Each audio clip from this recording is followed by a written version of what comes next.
Tout compte fait, Éric Revel. Bonjour Éric. Bonjour Patrick. Bonjour. Et des comptes qui ne sont pas bons, parce que notre commerce extérieur, le commerce extérieur qui plonge, on n'arrive plus à vendre. Un rapport sénatorial est rendu public aujourd'hui sur ces mauvais résultats. Quels sont les grands enseignements de ce rapport qui tire la sonnette d'alarme? Oui, un rapport sénatorial qui met le doigt sur un énorme problème de notre économie, c'est l'effondrement, vous l'avez dit, de notre commerce extérieur. Le déficit devrait être de l'ordre de 160 milliards d'euros cette année. Alors le déficit commercial, je vous le rappelle, c'est la différence entre ce que nous achetons à d'autres pays et ce que nous leur vendons à ces pays. C'est donc la différence entre les exportations et les importations. Eh bien, la dernière fois que ce solde a été positif, c'était en 2002.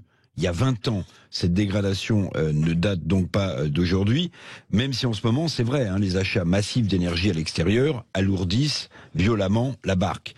Les sénateurs notent que la dégradation remonte à 40 ans, du fait, écrivent-ils dans ce rapport, du choix politique de la désindustrialisation. On en parlait hier, on est les derniers de la classe en Europe en matière d'industrie. Aujourd'hui, il ne reste plus que un millier d'entreprises françaises qui exportent réellement. Cette poignée représente 70% des exportations françaises. Et quels sont les secteurs qui pèsent encore alors un petit peu dans ces exportations? Écoutez, dans ce rapport, j'ai regardé, il reste 4 secteurs. Il reste 4 secteurs qui dégagent un excédent commercial. 4 seulement. L'aéronautique pour 20 milliards d'euros, le luxe, la chimie, les cosmétiques pour 15 milliards d'euros, l'agroalimentaire en baisse pour 8 milliards d'euros d'excédent, et la pharmacie pour un peu plus de 2 milliards d'euros. C'est tout. Résultat, la France affiche le pire déficit commercial de toute l'Europe. Le pire, montrent les sénateurs dans ce rapport, là où l'Allemagne, Patrick, peut se glorifier de 178 milliards d'euros d'excédent, nous affichons 160 milliards de déficit. Oui, c'est ça. Alors, est-ce que les sénateurs proposent des mesures pour essayer de redresser la barre? Alors, il y a 10 propositions à la fin de ce rapport des sénateurs, de 4 propositions dites stratégiques, 6 propositions opérationnelles. Mais franchement, pas grand-chose de neuf dans ces propositions, ni de quoi redresser comme ça notre commerce extérieur. Alors, certes, mettre sur la table une loi d'orientation, comme il le propose, une loi d'orientation économique pour une stratégie à long terme. Très bien. Ça s'appelle le plan décennal industriel. C'est l'ardente obligation du plan de Gaulle ou de Pompidou.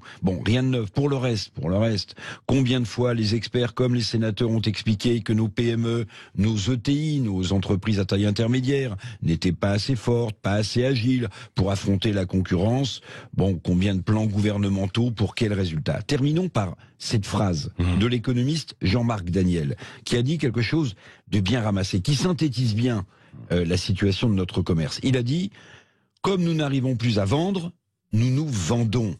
Car j'aurais pu aussi parler, Patrick, de tous ces fleurons de l'industrie française que nous avons vendus, qui sont passés à l'étranger, qui ont disparu aussi. Tiens, quelques noms célèbres dont on ne parle plus aujourd'hui n'existent plus. Péchinet, Arcelor, Alstom, Alcatel, des ventes, et on voit aujourd'hui le résultat.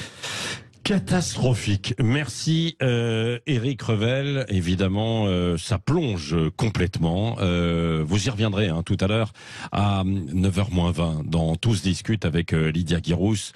Et puis vous, évidemment, vous nous entendez. Si vous êtes encore à l'écoute tout à l'heure, j'aimerais bien vous entendre et poser des questions à Éric Revel qui reviendra sur ce rapport parce que évidemment, il est affolant pour l'économie française. Là, on est en train de parler des retraites, etc. Mais quand on voit que on a ce déficit de 160 milliards. Évidemment, dans ces conditions, comment voulez-vous avancer ?